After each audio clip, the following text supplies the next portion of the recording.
Well, building out a camper van is expensive and time consuming. We're still working on our van build 2 years after we first got our Sprinter cargo van.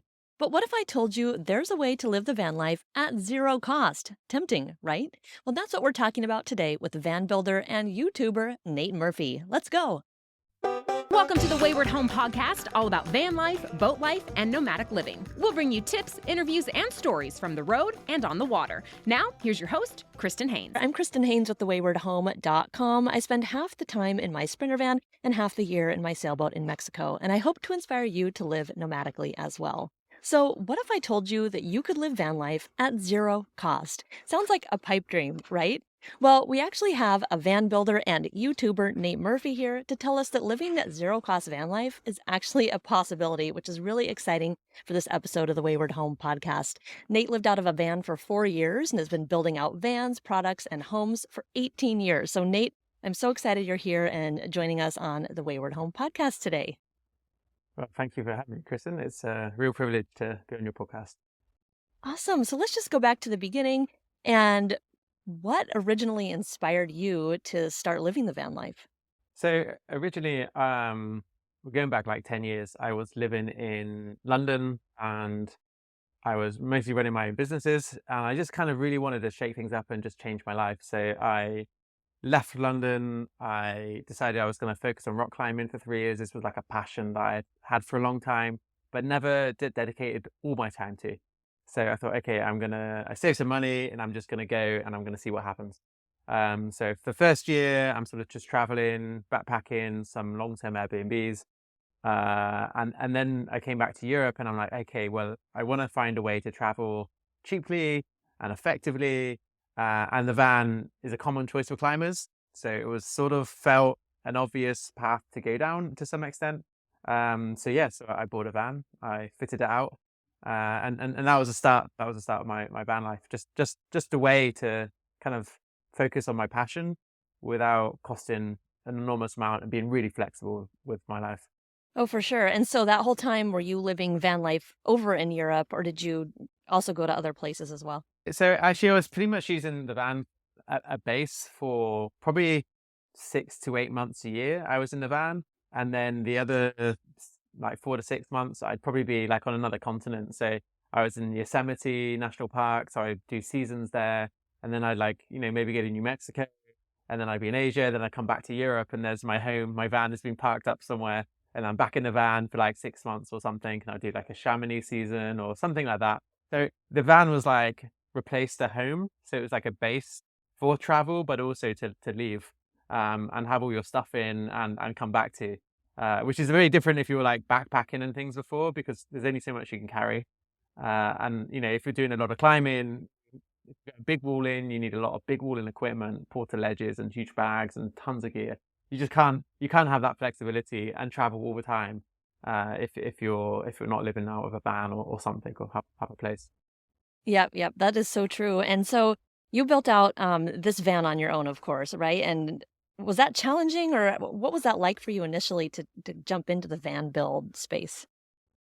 So I jumped in the first van build and I was like really, really keen to do it quickly, just because I was really psyched to go climbing, basically. So I made like this really intensive build, and it was, I think out there wasn't like a huge amount of like very easily accessible information back then. And I mean, there were some blogs which were quite good. And then on YouTube, YouTube was this like hellscape of like, some old guy in a van talking about insulation for an hour. And you're just like, this is terrible. So when I was building the van, I thought, okay, well, if I document this will be useful for other people. I'll just show everything in like half an hour. Like the whole process. This is what works. This is fine. And that video did really, really well. But in general, I have a background in industrial design. So I think like, especially the planning parts and the making isn't very intimidating for me because I've made stuff in the past. But I think it's a fantastic project. It's a really enjoyable thing. You're making a tiny home on wheels. And it's so many different layers. You've got to make some electrics, you've got to do some plumbing, and then you get to go and use it. And I think that process for me, I loved it. And I know a lot of other people, even if they've like never built something before, once they've completed it and they're just like, wow, I made this. And now they use it and they go on there. I think it's a fantastic thing to do. Totally. And so you started out with this YouTube channel, and I know your YouTube channel is now huge. And so did that just start out with you showing this van builds on there in an easy way for people to digest? So actually it started out, I was just sharing my process of dedicating to climbing and kind of like, okay, what happens if you just dedicate full time to climbing, and how does that progress? And I was sharing sort of travel vlogs with with a very, very heavy climbing theme. But then I did do like a car conversion. It was like it's $100. I just sort of made some cupboards, and that was like my best performing video. So when I was doing the van, I'm like, well, I reckon like if I made a video about the van conversion, it will get like more views than that, and maybe it will turn into something. And yeah, it did really well. So off the back of that original sort of van video, that's really what gave birth to my channel. Like realistically, that's a chunk of luck. But I was also prepared to sort of take advantage of that luck and then turn it into something bigger and more, and sort of grow it and scale it. For sure. And so, yeah, so a lot of people started, watching you on there. And what do you think are some of people's biggest concerns when building a van? I know this is challenging for a lot of people who have never even, built anything. So, what were you hearing from people, and how were you trying to help people build vans? So originally, I mean, I just had loads and loads of questions because I had like millions of views. So people were just firing me at questions. I'm like, okay, right, I'll just convert this into like an ebook. I'll just sell an ebook, and that worked. But in general, people are most intimidated by electrics. That's the thing that people almost perennially, that's the thing I'm most concerned about. Sometimes people are worried about, doing the big cuts in the van because it's intimidating. You spend a lot of money on this vehicle and now you're going to cut a hole in it. That's definitely a scary thing, but that's something like it's not too bad in general. But the electrics, for a lot of people, there's like some theory you've got to overcome. You want to understand some of the stuff you're doing, and you also want to install something which is safe. So I think there's definitely an intimidation factor. And other than that, I guess gas people are concerned about, but often people get a professional to install parts of their gas system at least. Yeah, that's true. That is a good idea to, if you don't know a certain thing, to hire someone to do that component. And is that something that Yeah. you've seen people do, is like they'll build some of it, but then hire the plumbing or hire the electricity or like the gas, like you said? So, yeah, I mean that's kind of frequent. Mostly it's gas. Sometimes in certain places, to have your van insured, if you want to rent it or if you want to sell it for rental or something, then you need to have like gas safe or compliance systems. And to do that, you need like a professional to at least sign it off. And they often don't really want to sign it off unless they've basically installed it. Um, so often it's gas systems. People do that. Electrics, yeah, some people get someone to help them with electrics, but actually, if you've got a good electrical sort of schematic and you know what you basically can follow a plan. It's not so complicated. You just follow instructions carefully and trying to do a tidy job. And actually, if you do that, it will work. Maybe you're not able to like design the system to be super optimized and efficient, but you can actually make it. That's the bit which isn't too complicated. That's amazing. And yeah, so talking about all this, and what I said at the beginning, that you've come up with this concept of zero cost van life, that's of course very attention grabbing, because buying a van is expensive, building a van's expensive. It's like, what? How do you do that? And so tell us a little bit about that concept of zero cost van life. So it really was born from my first van, and I was thinking, well, if I build out a van and I do like a decent job, for sure I can use this for 3 years, like full time, living my dream, seeing whatever I want to do, doing what I want to do, and I should be able to sell it at the end of that 3 years or whatever. And I either break even or I should be able to make a profit. In my first van, like it wasn't like perfectly set up for resale. It was a bit of a climber's dirtbag van. Like it looked nice, it was good, but it was missing like features that a lot of people would want. And then with my second van, I'm like, I'm not making those mistakes again. I'm like installing the features that majority of people want. And I set it up, so I set it up in a way so that it could be sold and it would fit the market a bit better. And then I made like 15,000 profit or something, and that after using it for 3 years. Yeah, so it was. And then basically when I come to my third van, and we're starting to make a course, I was like really trying to put this into like a way to formulate it, to understand, okay, exactly how could you take people through the steps to design and build a van, which will give them the best chances of like breaking even or making a profit after they've used it for a bunch of years.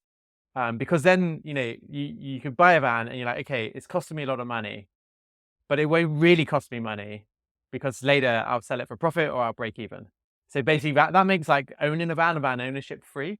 Of course you could like say, oh, well, you could build out a van, you could rent it, but that's like work as well, and there's risk and there's a cost to your van. But if it's just for your personal use, it's perfectly possible to break even or make a profit after you've used it for a bunch of years.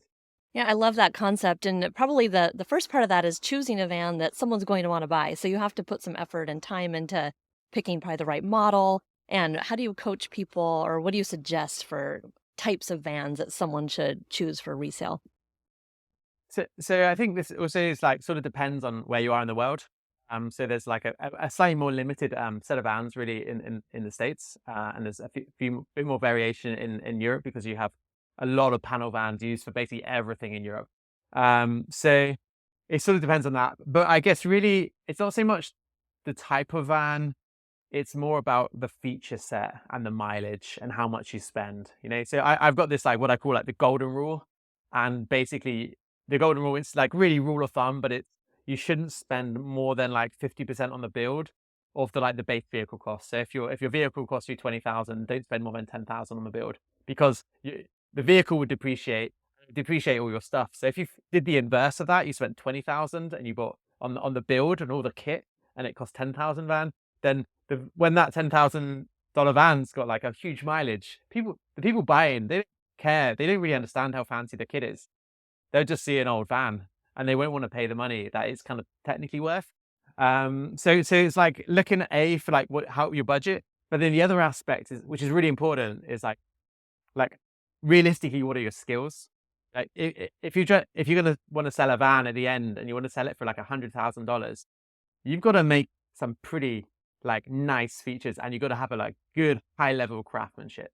Like you can't sell $100,000 van if you've done like a really shoddy job. People just won't buy it. So it's also matching your skill set, the budget, the van, the initial van cost and mileage. So I mean, generally, I think like if you've got like a lower end van, it's like $5 to $12, $15,000. I wouldn't look to make a profit, but you can probably break even. But in that middle or upper tier, then you can make some money. But again, in my mind, like it's not so much like making a profit, which is like wildly important, but I love it, the idea, the concept that even for the lower budget vans, you can live your dream for like 3 years or something, have the best time, full time living, all of it, and then you can sell your van, and it costs you nothing. I think that's super cool. Yeah, I think that's such a great concept as well, because not everyone wants to live this way indefinitely. And just thinking about that before you do the build and before you buy the van is a great way to actually start the process so that people can end up selling it. Because, like you said, the level of workmanship has to be decent enough for the resale value. So, Yeah, absolutely, absolutely. Yeah, and the yes. feature set, like if you're spending $100,000 on the van, maybe you're like a Bay Area tech bro, but otherwise you're generally like a bit older because you've got some money, and you want an internal shower, you want a decent fridge, you want a reliable, you've got to put the features in. Like you can't be like, well, I'm a dirtbag like surfer and I don't need a fridge, I don't need a shower, but you still think you can sell it for 100 grand. Like, no, they don't want that. Yeah, and especially because there's so many vans, on the market, and so many custom builders that are building these beautiful vans that are selling, used now. It seems like people have to up their game a little bit to compete. Have you been seeing that type of thing? I mean, I think like the general standard and expectations of vans over the last sort of like 8 years or so has really gone up because I mean, it's partly driven by like YouTube channels like mine or maybe blogs like EOS. It's just, you highlight these really amazing vans and people are like, oh, I need that. Probably don't, but like, it drives the standard up. My first van, like it was aspirational at the time. It looked really cool. If I publish that van now, people will be like, oh, where's the stuff? It would not do that well. But my latest van, it's like, I've had to upgrade my stuff. Like, so I made a van to make the course. So it's like, we call it the demo van on the course. And it just had to be like at a higher standard with more innovative thinking and like more fancy kit. just to partly to show all the stuff that people want to install, but also to be aspirational so that when we put the content out, it gets views. Yeah, that is true. Gone are the days of what we used to do. It's camp in the Chevy Astro van with a simple bed and fridge system. It's like people don't want that. They want something that looks like an apartment, you know? So Yeah, I feel like it's Instagram has driven a lot of that, as you were saying.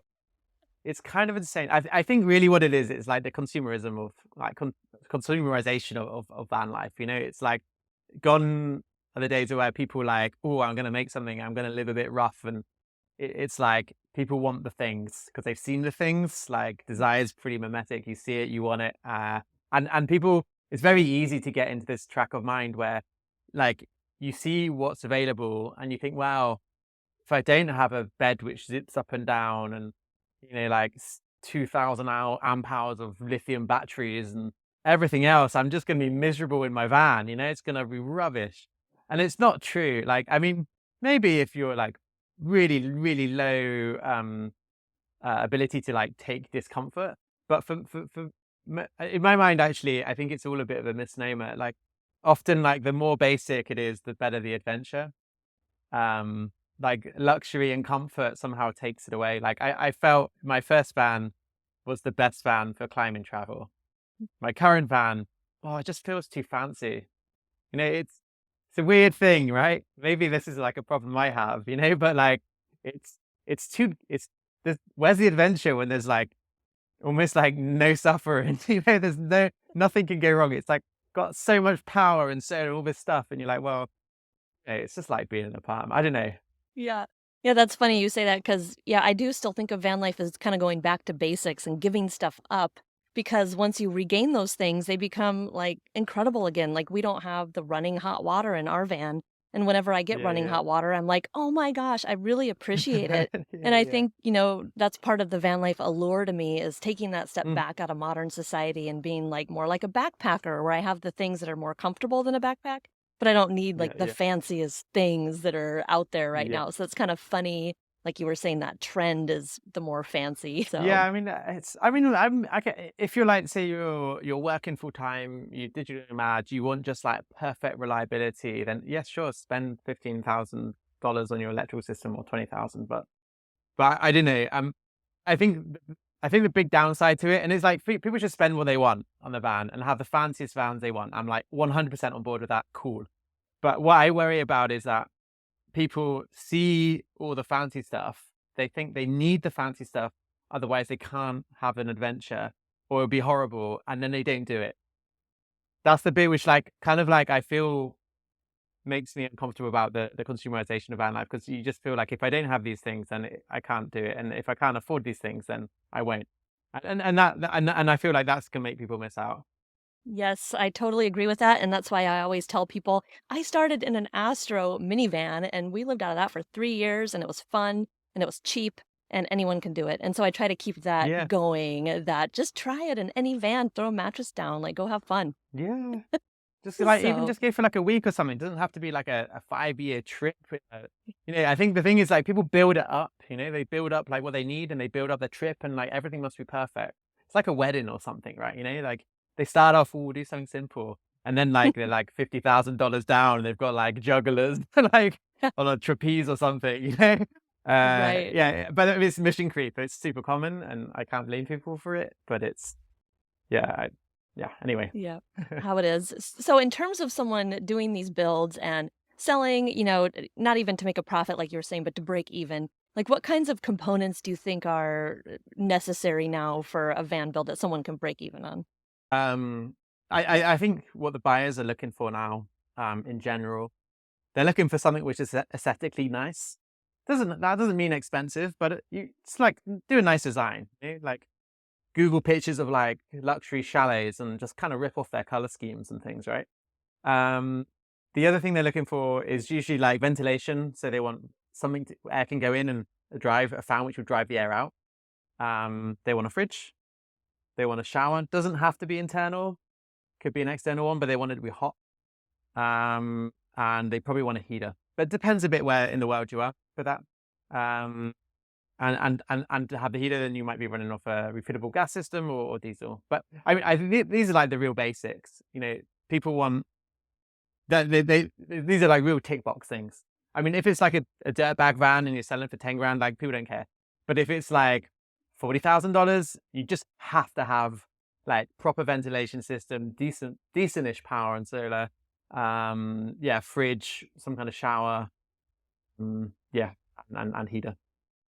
Yeah, so you decided to build out a course. You had a YouTube channel, you were getting a lot of, viewers and questions. And so you built out this course to help teach people this process. And that's super handy because I also think that there's a lot of information out there and there's information overload. And so tell me like why you decided to build this course and, what you want people to get out of it. So, I mean, before I've been selling ebooks, and the ebook's like, it's now into like 14th edition. So it's like way better than it was the first time I wrote it, because I just smashed it out just to like solve the problem of people asking questions and to try and drive some revenue, to be quite honest. And now it's in the 14th edition. We've sold tens of thousands of them. And I just always had this like sort of feedback over time that people would like more, like people asking questions about things in the ebook. And you're like, well, there's only so much like information you can write down and have big pictures and diagrams. So really I set out with like one mission, and the mission was like, how can we make building a van as absolutely easy as possible? How do we tackle like the big scary things people have? So really what we ended up with is, okay, to do this, we're going to need to build a van. We're going to film everything, and we're going to put in this different systems so you can understand these different things, show different like ways of building things, different finishes. And then that turned into a course. It's like 170 videos. It was a monster project. It cost an absolute fortune to put together. And then we got lots of materials which go with that. And then we rewrote the ebook to help give that context. And then we've teamed up with electrical engineer who's got his own company, but basically he provides electrical consultation as part of the course. It's included in the fee. And he'll basically design you your electrical system. So you get a diagram, and you can order the stuff off him, or you just order the stuff independently, and then you can basically just follow the instructions, and it'll be safe. It's like all correct. It's like correct for your alternator, for your engine. It's like correct for everything's gonna work like perfectly, and it'll be safe. So it's like tick that box, and then we have a community where basically I talk to people in the community literally every day. And they're just like asking questions, looking for advice, or sharing things, and basically it's just trying to like they're not make people feel like they're not alone. They can access like quick information when they're like stuck. Then it's like show them every single process in high detail so they can like watch and do, and then solve that electrical problem. So that's what we set out to do, and I'm just I'm super happy with the result. People who are on the course seem very happy with the result, which is great. So yeah, hope that answers the question. Yeah, that's really cool because I feel like a lot of people are worried about the electrical system, especially if they're not an electrician. And there's so much info out there, and I'm not convinced it's all accurate. And so, No, yeah, that's kind of an issue. there is a problem in like van life. And like in a way, the first time I built out a van and wrote an ebook, this is like quite a while ago, so there just wasn't that much information. But like that was the first van I built. Now I do have like a technical background or industrial design, but there's a lot of people who become influencers in van life, and they built one van and one van only. They probably followed someone else's information, and now they like need to give advice because they want to sell product or affiliate stuff. So you end up with this like weird merry-go-round of like information and like weird information, or like overcompensation for things. Like they're doing like stuff you have no real need to do, but that's what they think and that's what they sell. So you end up with this like really confusing world of information. So that was the thing. It's like, I've got a lot of experience in the last like 10 years of van building. And I can just put that all in one place. And then it's just like, don't worry about all of that stuff. This will work, and just follow it and it will work. I have like 10 years of owning vans, and it's worked. It's fine. And I think it's just takes that endless research out of it. People talk for days about installation, days. It's, I can't even involve myself in it. It's like debates about installation. It's like, no, just do these, they'll work and it'll be fine. Don't worry about it. I think that's great that you're taking this concept and putting it in steps and orders and kind of simplifying it for people because it is overwhelming, especially if someone's never built a van. And so if someone Yeah, sure. has like no building experience at all, do you think they can build out a van, or do you recommend they take a class and get some experience, or what kind of skill level do people need to build a van? So in general, like I've said this for a long time, but like I really, really believe like anyone can build out a van. Like it's nothing in building a van is like so like domain specific that you can't figure it out or do it. It's like everything in a van is quite small. It's not like building a house. The genuinely like you screw something up, you can undo it. It doesn't cost enormous amounts unless you really made some tragic mistake. So the thing is, it's like that's my belief, but a belief's backed up by just seeing people who do it and do it and do it. I've met personally on the road a lot of people who like followed my ebook or the people going through the course, and it's like this almost like this really nice connective universal experiences people have because they're like, when I started to do this, people were just like, yeah, I don't think they're like doubting them or they really doubting themselves, but they just like keep at it. They learn the things, and then they're like suddenly like comfortable using a jigsaw and a drill, and like they've figured out how to do pre-drill and screws and all these things, which like someone who's been building for a long time just takes for granted. But like coming back to basics, like just how to use a tool. Like we have a whole module in the course, how to use the basic tools, what they are, what the features do, because it's not obvious. But this so this experience that I seen again and again is they go through this process and they've built this thing, and it might not be the most perfect cabinetry for sure, and like, but it's a good looking man. It looks good. It does the job. Everything works. They're like super proud. It's like been a transformative experience for them. And they just realize like, yeah, I could do more. That they've gone from like sort of someone who thought they could not put up a shelf. Now they've built a van. And I think it's like once they like buy the van, they pull the trigger and they go on that journey. And at the end of it, they've changed. They've learned something about themselves, about what they can do, which maybe like isn't it, but they couldn't believe it before. Yeah, that's a really interesting point because I think there's so many vans on the market that you can just go buy and they're already built. But I'm sure it's different because we're building out a Sprinter, and luckily, my partner Tom has build experience. I don't, but it is a good feeling that you complete these components and they're here and you're using them and living in it and you designed it, and it is a really good feeling compared to just buying something off a lot.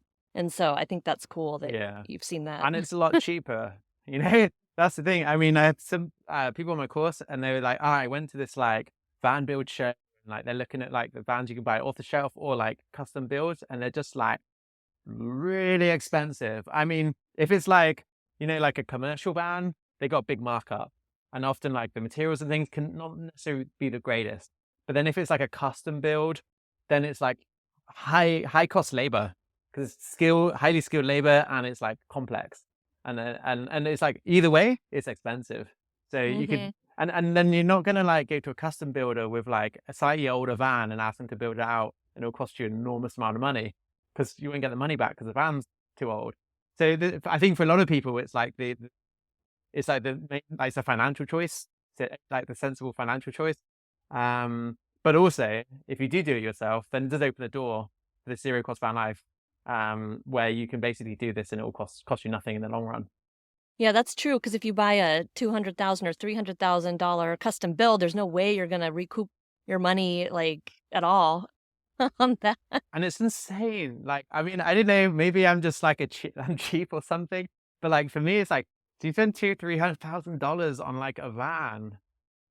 Honestly, my house cost like, I don't know, in dollars, like 170, and I did an entire renovation within that budget, and it's a beautiful house. It's like for a van, well, just to go on a holiday or like go on a camping trip. I don't know, and like that sort of money, you're like, wow, I don't know. Maybe Yeah. if you've got tons of money, cool, but like, yeah, it boggles my mind. Hello. Yeah. I know, I do see some of these very expensive builds going on over here, and I just finished traveling in Europe, and I'm not sure I didn't see those really crazy expensive vans over there. Is it more of a thing, do you think, over here in the States than where you are? I think everything like will just get a bit more amped up in the States because like partly there's like more people with like tons of cash. Um, maybe there's like a more of a culture for van life, so maybe that like attracts more money. You do get like big expensive rigs in Europe, but I'm sure not to the extent like in California or somewhere like that, where there's like tons of people who are just like, yeah, I just dropped 300 grand on a van to go away for the weekend or go to Burning Man or something. There's definitely less of that in Europe, and depend. Yeah. There are wealthy parts of Europe, but it's not the same. Yeah, not the same. Cool. So your course goes through, like you were saying, like every part of a van build, and you built a van from scratch in the course, so someone can literally just kind of follow along Follow with along. the entire Yeah, thing. yeah, yeah. Wow, that's super Yeah, cool. So so yeah, exactly. That's really like the high level aim that you can. I have people who finished building a van already, and they're just like, yeah, I just go in, I watch it, I make some notes, I go out, I build, I go back, and they just repeat. great. And then you talked about the electrical consultation a little bit. I just want to touch on that a little more because I just know that's many people's pain point. So you get a phone call or a video call with the engineer that helps design something for your specific needs. Is that how that works? So yeah, I mean, but the way we do it in the course is people fill out a bit of a survey of kind of like roughly what their needs. So we get them to think about what they want and their needs first. And then they have like a 1 hour consultation with Tom, who's an amazing off-grid, tons of experience, electrical engineer. And he's like super cool, super friendly. And he'll just like go you through it. Maybe he will like give you some advice of maybe like where some of your expectations are unrealistic, or maybe things you can just rethink about. But in general, he'll like take those needs, the things you want, and he'll design you a system, and you'll get like a full electronic schematic.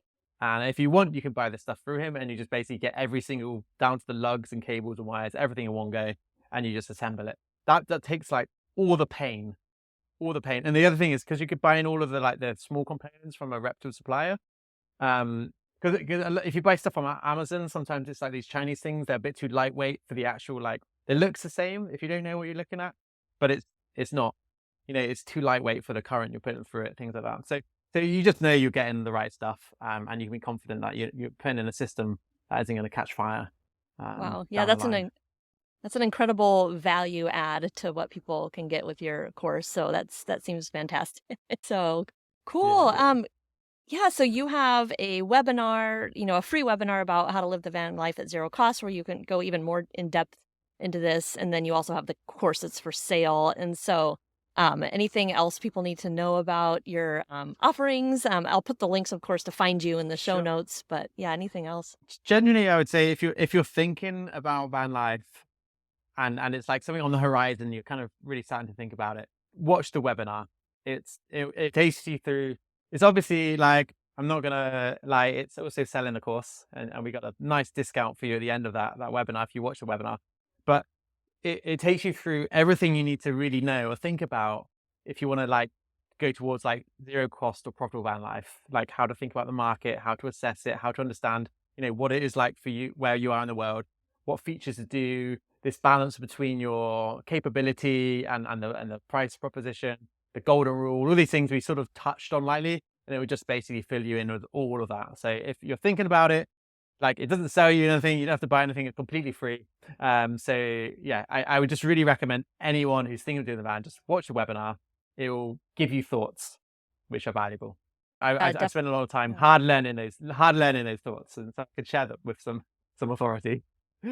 Yeah, oh, for sure. And that's a fantastic resource in itself. And you also have your YouTube channel still if people just Yeah, want to learn as well. So that's of just Nate course. Murphy on YouTube.